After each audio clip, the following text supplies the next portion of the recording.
خدا کہاں ہے؟ میں اپنے تمام دوستوں کو بائبل اسٹڈی چینل میں ویلکم کہتا ہوں۔ میرا نام ناصر جون ہے اور آج ہم دیکھیں گے کہ خداوند کہاں پر ہیں۔ زیادہ تر لوگ خداوند کے بارے میں سوچتے وقت آسمان کی طرف دیکھتے ہیں۔ اس کی اچھی وجہ یہ ہے کہ بائبل میں متعدد آیات ہیں جو یہ بیان کرتی ہیں کہ کس طرح یسوع مسیح نے اپنے باپ سے بات کرنے سے پہلے اپنی آنکھیں آسمان کی طرف اٹھا لیں۔ لیکن ہماری کائنات میں خدا کہاں ہے اور اس کا کیا مطلب ہے؟ کیا خداوند ایک خاص جگہ پر رہتے ہیں؟ اور اگر ایسا ہے تو یہ جگہ کون سی ہے یا کہاں پر ہے؟ ہم یسوع مسیح سے کیسے سیکھ سکتے ہیں کہ خداوند کہاں ہے؟ یسوع مسیح معلومات کا ہمارا بنیادی ذریعہ ہے۔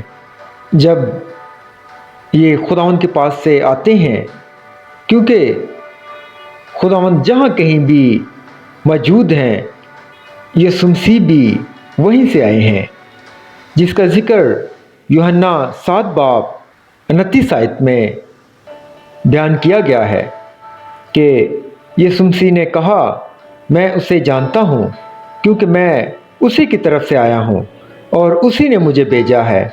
اور اسی طرح یوحنا 6 باب 38 آیت میں یوحنا نے یسوع مسیح کو اس بات کی تصدیق کے طور پر بیان کیا ہے، لیکن اس کی خدمت کے بارے میں مزید تفصیل کے ساتھ ہم دیکھتے ہیں یہی حوالہ یوحنا 6 باب 38 آیت، کیونکہ میں آسمان سے اس لیے نہیں اترا ہوں کہ اپنی مرضی کے موافق عمل کروں، بلکہ اس لیے کہ اپنے بھیجنے والے کی مرضی کے موافق عمل کروں۔ یسوع مسیح ان الفاظوں کے ساتھ کہ میں اپنی مرضی نہیں بلکہ باپ کی مرضی کو پورا کرنے آیا ہوں، اور یسوع مسیح اس بات پر زور دیتے ہیں کہ خداوند ہی ہیں جو سب سے زیادہ اور سب سے اہم مقام کے مستحق ہیں، نہ صرف اس لحاظ سے کہ وہ کہاں ہیں بلکہ ہماری زندگیوں کے لیے بھی خداوند ہماری کائنات میں سب سے اہم ہستی ہیں۔ آئیں اس بارے میں ایک حوالہ دیکھتے ہیں۔ زبور 115 اس کی 16 آیت، آسمان تو خدا کا آسمان ہے، لیکن زمین اس نے بنی آدم کو دی ہے۔ پولس رسول یسوع مسیح کی اصل رہائش گاہ کا بھی حوالہ دیتے ہیں، جس کا ذکر افسیوں 4 باب 8 سے 10 آیت میں ہے۔ آئیں دیکھتے ہیں۔ اسی واسطے وہ فرماتا ہے کہ جب وہ عالم بالا پر چڑھا تو قیدیوں کو ساتھ لے گیا اور آدمیوں کو انعام دیے۔ اس کے چڑھنے سے اور کیا پایا جاتا ہے سوائے اس کے کہ وہ زمین کے نیچے کے علاقہ میں اترا بھی تھا، اور یہ اترنے والا وہی ہے جو سب آسمانوں سے بھی اوپر چڑھ گیا تاکہ سب چیزوں کو معمور کرے۔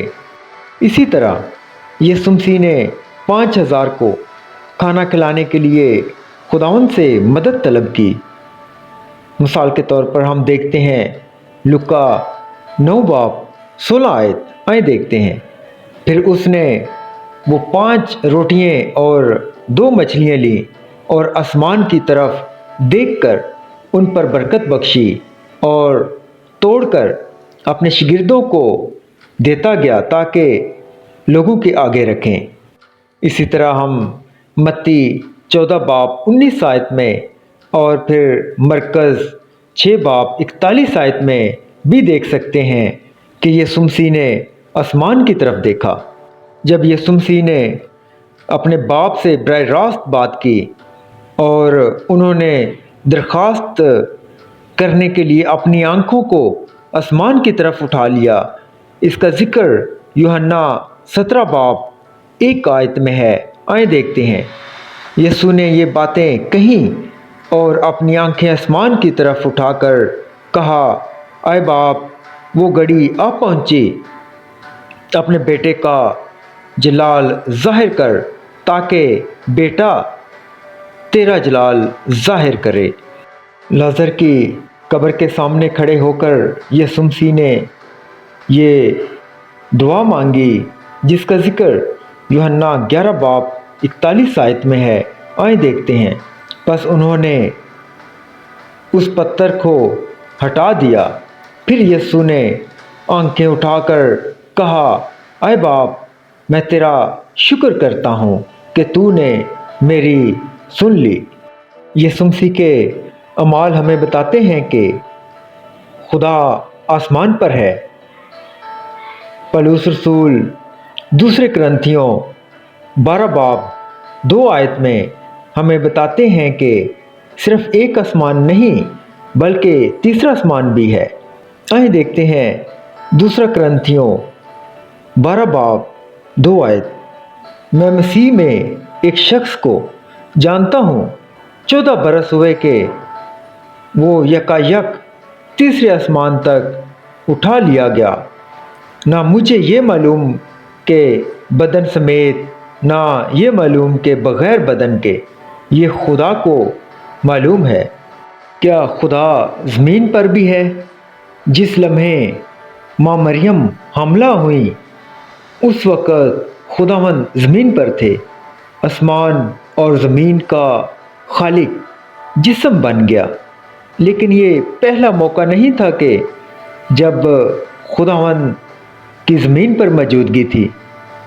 तख्लीक का पहला दिन शुरू होने से पहले ही खुदावंद की रूह पानियों पर जुम्बश करती थी, जिसका जिक्र पैदाइश 1 बाब 2 आयत में है।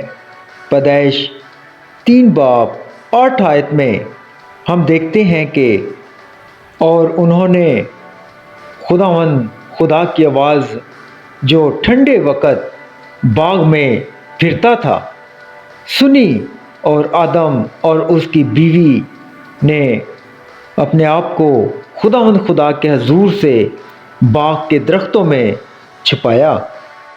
इस आयत में हमने देखा कि खुदावंद ठंडे वक़्त में बाग में फिरते थे, और जब आदम और हवा ने वो फल खाया तो अपने आप को दरख्तों के दरमियान खुदावंद की मौजूदगी से अपने आप को छुपने के लिए मजबूर किया।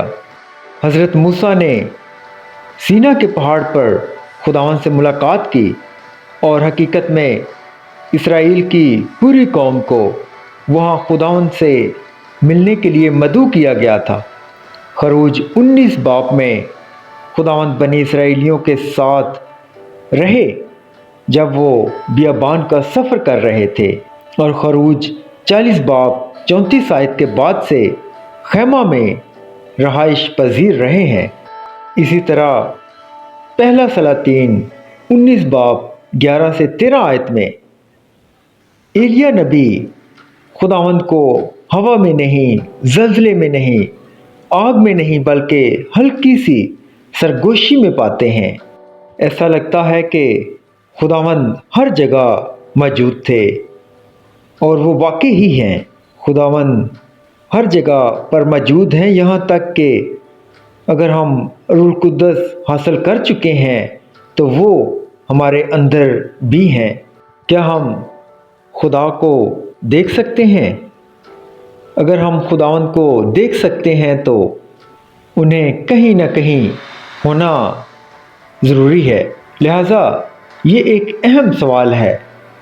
जब यीशु मसीह ने कहा, जिसने मुझे देखा उसने बाप को देखा, जिसका जिक्र यूहन्ना 14 बाब 9 आयत में है, वो खुदावंद की फितरत के बारे में बात कर रहे थे, ना कि उनके जिस्मानी ज़ाहरी शक्ल के बारे में।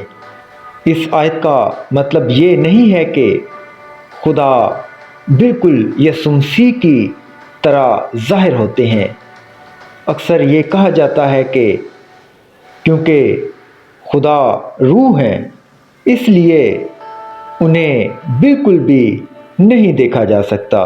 फिर भी खरूज 33 बाब 20 आयत बताती है कि खुदावंद का एक चेहरा है।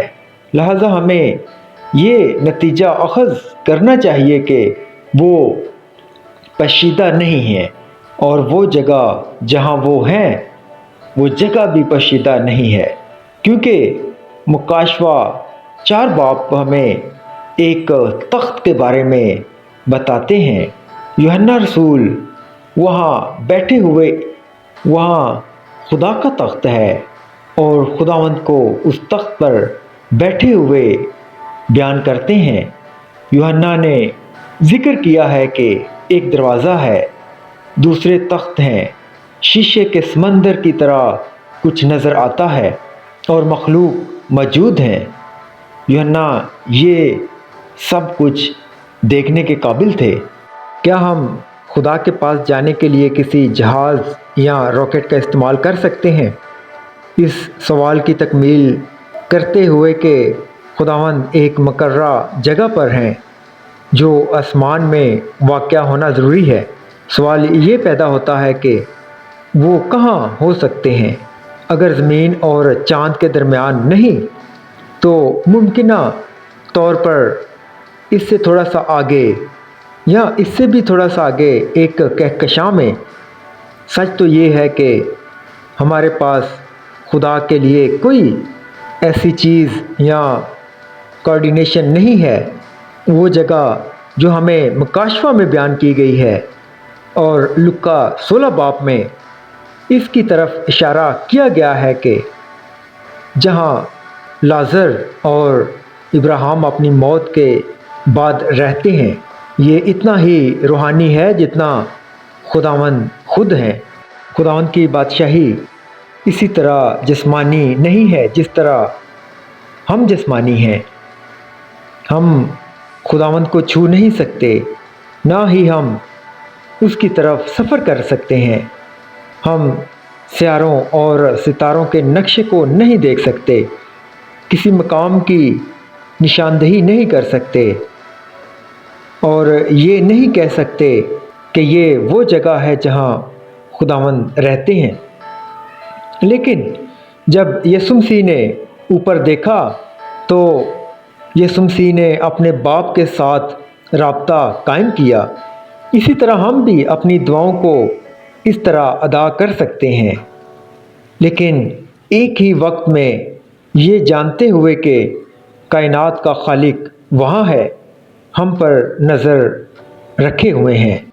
खुदा की हमगीरियत एक ऐसी जगह तलाश करने का सबसे आसान तरीका जहाँ खुदावंद हो सकते हैं, अपने आप को या अपने आप में देखना है।